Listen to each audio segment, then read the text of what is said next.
Mr. Matthew Bunza and Mr. Shun Kanda. Mr. Matthew Bunza is a lecturer in architecture at MIT, and Mr. Shun Kanda is a faculty member at the architecture department at MIT, and they'll both be speaking about the MIT Japan 311 initiative.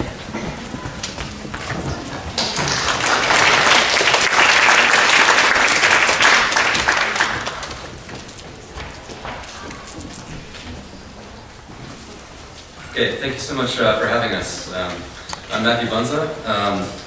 My colleague Shun Kanda and I are both splitting 20 minutes, so I'm going to try to be very brief and give you basically an overview of some of the projects and let's say the scope of the projects that the MIT Japan 311 initiative has done. So let's call those facts. And then I hope to talk a little bit about some of my interest in the project, why I'm involved.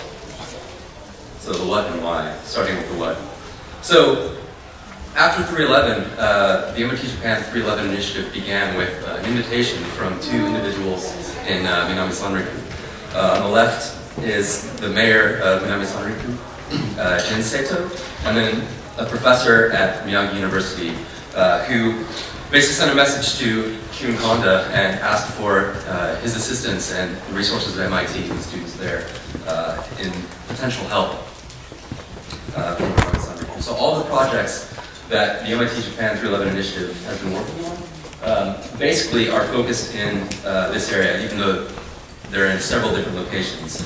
So I'm going to skim all these things, but the projects relate to, let's say, across multiple fields, multiple scales. So initially it was urban planning, transportation, hazards, and research that was basically trying to do what we call rapid visual site analysis to expand the scope of possibility immediately after the disaster. This was the summer of 2011. There's been work involved in looking at the landscape and ecology, water systems, coastal ecology, aquaculture, productive and preserved landscapes. And architecturally, we're both from the Department of Architecture, so certainly one of the core responses that we've been working on has been architecture at all scales. So on the top left, what we call seed projects, which might be as simple as a roof and a table, to on the bottom left, more kind of still small scale but built pavilions that are trying to be catalysts for community activation, to other let's say larger scale, more longer range projects, some of which by students that are actually in the audience right now. Then the MIT Media Lab has been involved looking at new methods of mobility and technology for resilient cities. And then the MIT program in art, culture, and technology has also been a component of the MIT Japan 311 initiative. So just because of the theme of the symposium, I hope to talk a little bit about some of these courses, which I was involved in teaching a little bit with another professor named Jigen Vincent Paul, who's now working with Ai Weiwei in Beijing. So again, I'm skimming, I'll be very brief, but these are student projects. This one is a student who was basically trying to understand the notion of disaster through artifacts. So she was given this film strip that one of the local men had found, and she was basically, these were indistinguishable. There was no images on there, but she was trying to basically create a dialogue through emails, through posts on a blog, to try to find people that might know where this came from. Another student who was a Korean was interested in the activation of the debris. So how do you take something that is about, let's say, decay and lack of life and turn it into something that is completely the opposite? So he was basically interested in sampling sounds both of the debris of the landscape there and then creating an interactive display that was both online and also put into an installation in Tokyo and in Boston. Another student who was from more of a political science and law background was interested in looking at how disaster can affect the kind of changing political relations between countries. So she was looking at disputed territories, the islands between Japan and Korea. And then this last project by a student named Samira Thomas, I think is another good example.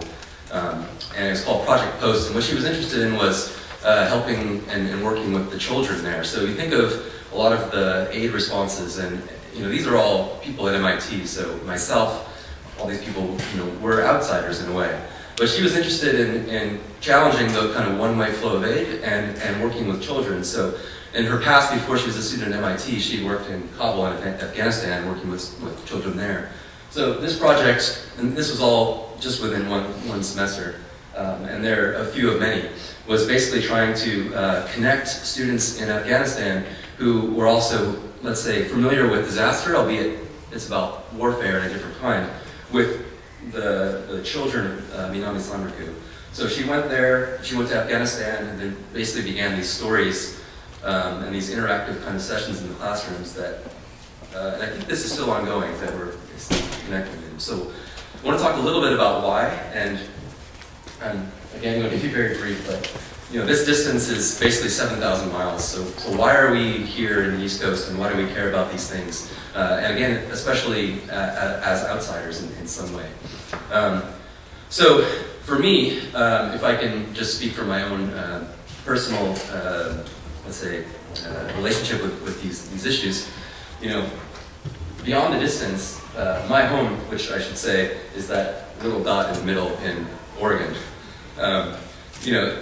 There's differences but commonalities, and if I'm just one example, we share an ocean, we share the fact that we're on a continental plate. Even the landscapes and the flows in these places, this is Minamisanriku on the left, and the landscapes, let's say, of my youth in Oregon, it's not so dissimilar.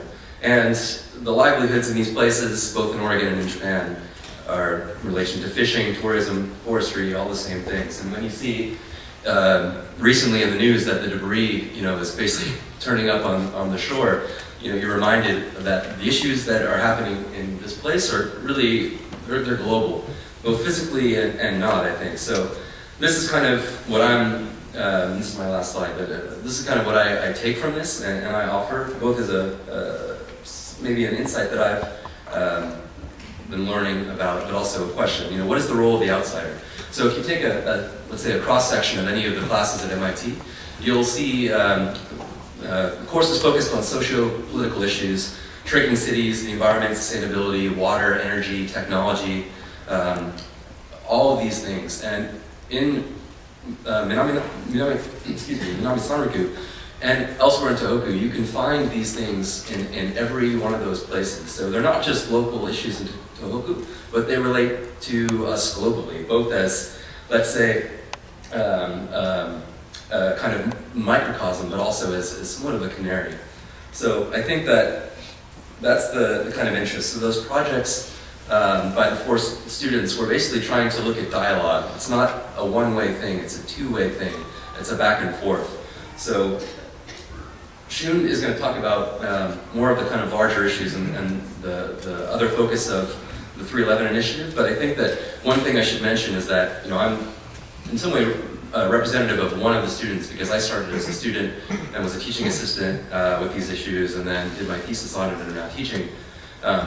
But for each one of these students, as far as what we hope to bring beyond the symposium, these things relate to all these people. So I think that the role of creative response and dialogue is the kind of key thing here. Sometimes trying to ask the right questions versus solving these enormous issues are just as powerful. So I'll leave it to Shun.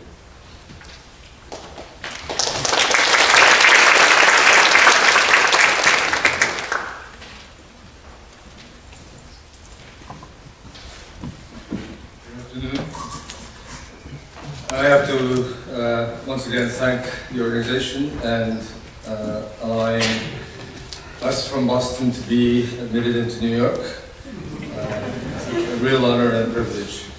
And I think we are connected, and we would like to think of this today as a new way to really expand the northeast of the US to the northeast of Japan. The MIT 311 initiative at MIT, on March 14th, the president of MIT convened us together to a meeting that said, what can MIT as a community do for Tohoku? And among the discussions that evolved, the so-called, I being a member of the School of Architecture and Planning, and others in political science and so on, decided that what we can do, we need to pinpoint to some location, which eventually became Minamisanriku. And we set out with 2 goals, very explicit two goals, early as it was at that time. One would be trying to see if we can actually propagate community centers, places where people could gather outside the privacy of their homes. We knew that was lacking. We knew there was no funding for that. And the second objective would be an educational base, which would be, as educators, as an educational institution, how we could actually try to assist, hopefully, the youth, the younger generation coming forth. So I've titled this the 311 Beyond with the NX as the next generation, which is the real concern, I think, that has to actually continue into the recovery program. And the 2 past years, what we have accomplished so far is very small, but relative to the community center, we've been able to construct 2 very small seed projects. And per education, what we've tried to do is through a lot of workshops and seminars, cross-cultural, cross-national boundaries. We probably invited up to 50 people, students from both Japan and the US, to actually be on the site, trying to work with students local from Miyagi as well as from Japan. So that's the intent of the MIT 311 initiative. Also, having spent now 2 years, it has forced at least me personally to take a step back and see of all the things that many people have been contributing, assisting. It does say that after 2 years we need to step back and say, is what we're doing appropriate? Is what we see in front of our eyes that is going on in the right direction and so on? We also are very aware, as Dr. Homa also said initially, that we are from the outside, and that should be a very unique way of contributing as opposed to those who are within the country, within Japan. Despite the fact that I'm Japanese, I always say I just flew over, just to make sure that there's boundaries crossed. It's another way of saying, how do you actually introduce thinking outside the box, is to say, I'm from outside. So that's a strategic kind of way to introduce ourselves as to the question, why are you here? Which is often asked.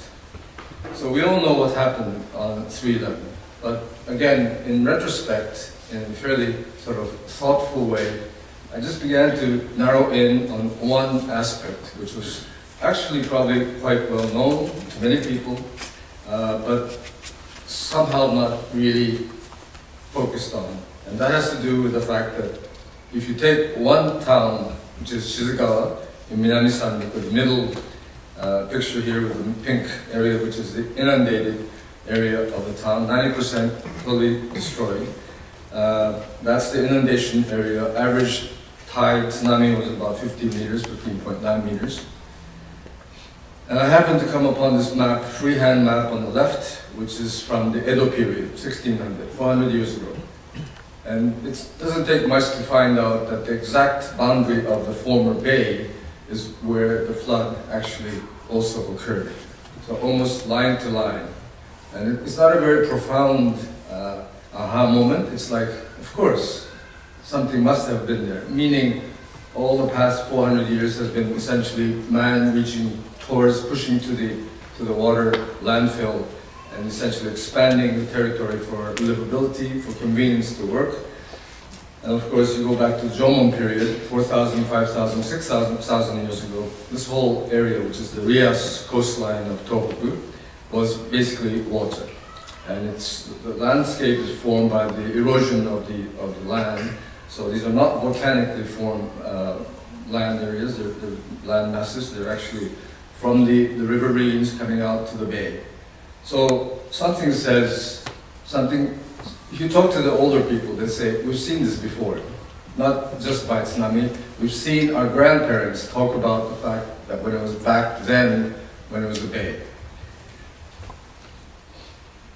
Then the obvious question is, how do we think about this place 30, 40, 50 years from now? Which is not too far away, 2050. Most of the people in this room will probably be my age or younger. It's one generation away. And of all the funding from the central government, all the projects underway, we don't really, at least I don't seem to notice any mention of what is the form, what is the nature of the place one generation from now.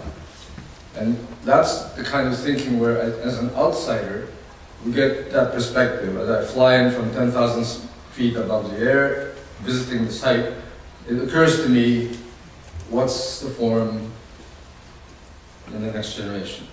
So this is just a sketch of what if we were to return to that setting. Today, 2 years hence, this is a striking picture of the town of Shizugawa area, where of course now it is illegal to have housing at ground zero. So the area that was inundated, nobody is supposed to live there by law, except for commercial, except for recreational, fisheries, parks, recreation, but there ought not to be residences at that low elevation. And the lower picture says it actually has perished.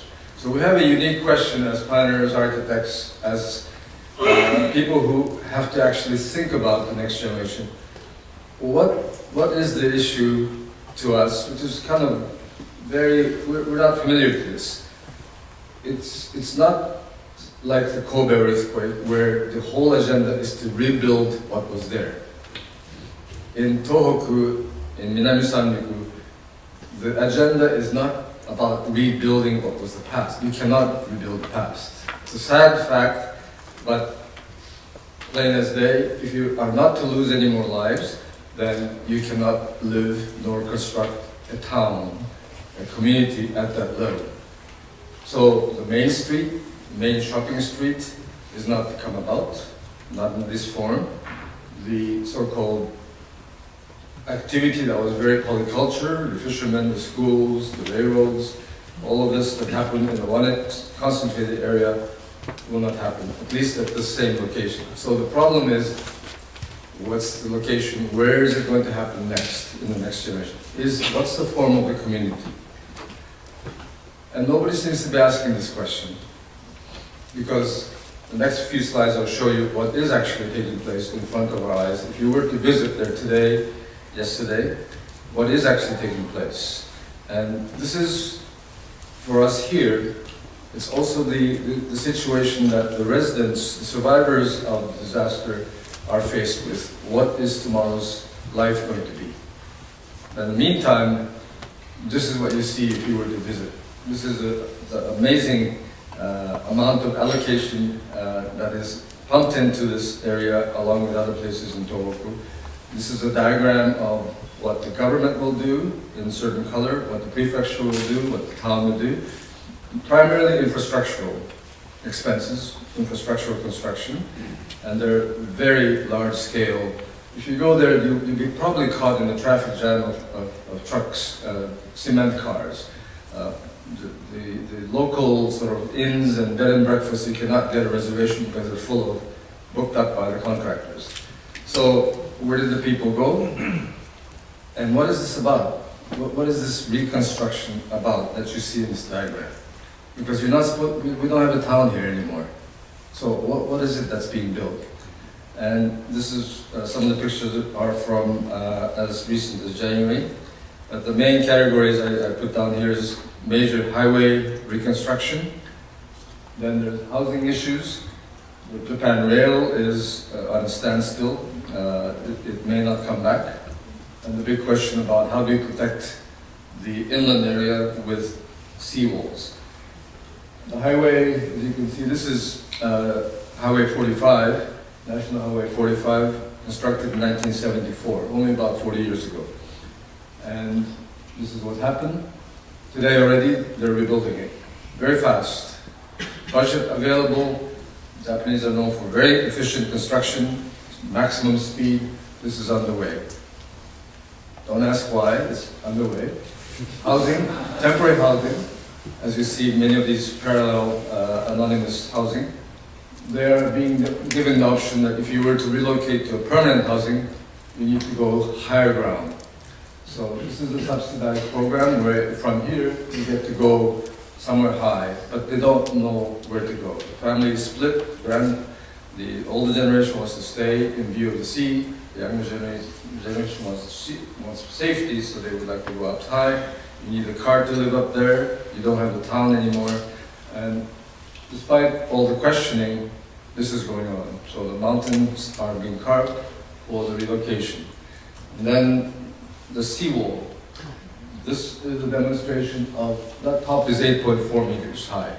So this area, the plan is to actually build up the seawall that high. So 8.4 meters. So this is probably just about 8.4 meters. That's a very high wall. And then there'll be a new highway at 4 meters. So this is going on. So this is what is going on. And not so much from outside, but also the local people are faced with what do you want to do? Which decision do you want to make? So they're very pressed for decisions without really knowing exactly what are the best options. If you go there today, essentially Shizugawa town is quite like a desert. It's very clean, free of debris, and the local hotel tour people say, well, the tourists are not going to come anymore because there's no disaster to see anymore. So it's a very bleak sight. The night is still very dark. And I had to pause around last fall, early this year, and say, we've got to think about this. We have to think about what is happening, see if we can bring a different kind of angle to this. So instead of saying 3 proposals, I've taken the attitude of saying these are 3 insights that I see. And the 3 insights consist of the first one being the rising sea, global warming, subsidence of the ground. So is there a new ecology to return? It's actually not new, it's a revival of the ecology of ground zero. What I call scaling new ground, we have to live higher than 0 meters. And then the third one is the most insidious one, most important one, which is looking ahead, what's the form of the community that would have very diminished population, 40% of who are going to be elderly. So the first one is essentially a sketch of the same town that used to be returning to a bay, but then with it, of course, not just a scenic bay, but a new economy, perhaps based on estuarian fish farming, shrimp farming, and so on.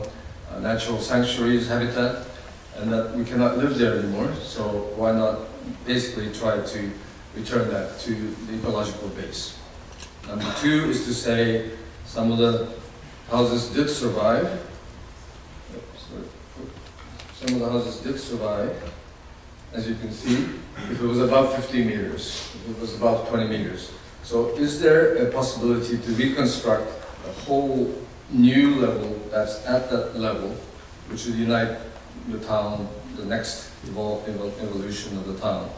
And the left-hand top shows a transportation diagram, which is a very large topic, to say, given the next 20, 30 years, perhaps the whole transportation system has to be rethought. So given areas of formation which are like fingers, and the bays are very deep, it's probably not wise to build a highway tying these peninsulas, but to actually go inland, and then these local ones can be tied together with local transportation, smart cars, slower cars, that already exist, by the way. And then the third one, which is the most important, as I say, and through this thinking about the year 2050, the Shizugawa that I've been showing you, probably the population will be about 5,000 people. So all of that construction that you saw earlier is for 5,000 people. And there's a mismatch there. There's a disconnect of scale. And probably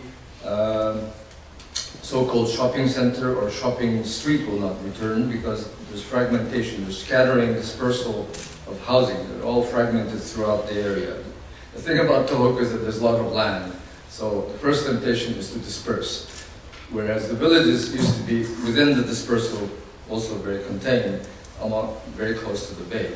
So now they're headed for a very different paradigm. And in a way, what we're trying to say is we won't probably be able to reconstruct the shopping streets. The mega malls probably will be not attracted to this area for their profit making. So one of the thoughts that we're coming up with is that it's probably what we call a minna no butai, everyone's stage, a place where people can gather And to that extent, going back to the first agenda that we had, which was the building of community centers, this essentially is capitalizing on the street, in this case the alley between temporary housing, and just by providing a bench, shelter, temporary place for people to come out, at least it creates a third place between the very privacy or the workplace to come and actually convene. And this is the kind of thing that eventually what architecture begins to bring about is not the building itself, but how to get the people to come out and at least begin to have conversation among each other. This is the second project we were able to do, which really is essentially just a shelter with a very large veranda in Endai. And as you can see here, the architecture becomes basically a vehicle for people's voice to be heard among each other. And otherwise, they're really inside their own homes, temporary housing. And what began as a place for just several elderly people on the left sitting down, today, if you go, it has men sitting there, visitors coming, their children doing their homeworks on the veranda. And this pavilion was to have a door and window and shutters. We ran out of money. This was built in 6 days. We ran out of time. We said we'll come back next spring and finish the project. We went back and they said, we don't want doors, we don't want windows. We want it open so that it's open access. And to me, this is the perfect example, like the performers to the stage, the actors in the stage are the residents, the local people. And there has to be a place where people can actually come, so that one of the largest things that most people recognize is the need for community to actually express themselves, the need for community to be heard. But usually that doesn't take place in an official meeting at town hall. Anything formal is not where it happens. It has to happen when you have a drink on one hand and worked at the end after the day's work, and where 3 generations come together. And there has to be a pretext for people to come together. It used to be shopping and markets and so on. It used to be temples and shrines. But now I think we're trying to find a way to combine the temple, the shrine, sort of the street, where people can happen to come along. And what was amazing in the 6 days of construction is, like, she's an 80-year-old lady. This is a community leader, and they're helping us plant a tree. So what started as a very seed, very humble, small project, essentially became a vehicle for everybody to pitch in, including people from Tokyo, volunteers. But the best thing that happened is that the residents themselves came, and what is sustained is that it's being used, and it's used without our presence. It's used hopefully where they can actually come in and laugh and complain and begin to really slowly talk about what their future is. And I think that's what we can do. That's what designers and architects can do. So part of the thing is that we're trying to build a few more. There's one coming this fall, which would be a permanent place. And we're all calling this Popolo, Popolo, and everyone's stage. So back to what we can do 2013 and beyond is twofold. Going back to our education initiative, which is to promote many more of these exchange programs with the next generation of Japan, university, high school students, through our workshops. Some of the members of these past workshops are present in this audience today. And to help to build the so-called, I've lost the term community center. It sounds too formal. Anything called a center is dubious. So that's why we're trying to say it's a stage. We're just providing a very generous cover, a roof, and a platform, and the rest should be open, wide open, and for free access. But all of these require a lot of energy, a lot of funding, and a lot of trips back and forth. I've basically spent 9 months in the area last year. This year I have to slow down and spend more time with my class here and a few other responsibilities back home. But that's what's going on. And just a few more slides. I'm over time. You're saying stop. It's very hard to talk about 2 years' work and beyond in a straight time. But, so here are examples of the fact that there's so many people that converge, that energize this whole relief and recovery effort. And the key again is how to really immerse ourselves into the grain of the local people, into the realities of what is there. And I just show you a few more things in this picture which are not Minamisanriku, but there's some other parts of Japan. This Japan program has been going on since 1990, and that's an element what I've called always slow disaster happening in the regions of Japan. What happened on 3/11/2011 was a very urgent disaster, a very sudden disaster.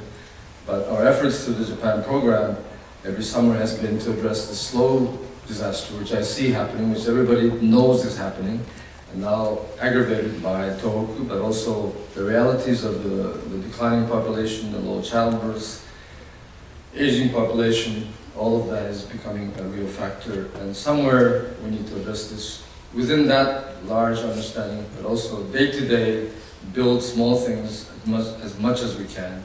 I've been fortunate, having spent time on the ground, to come across a real cross-section of the local people.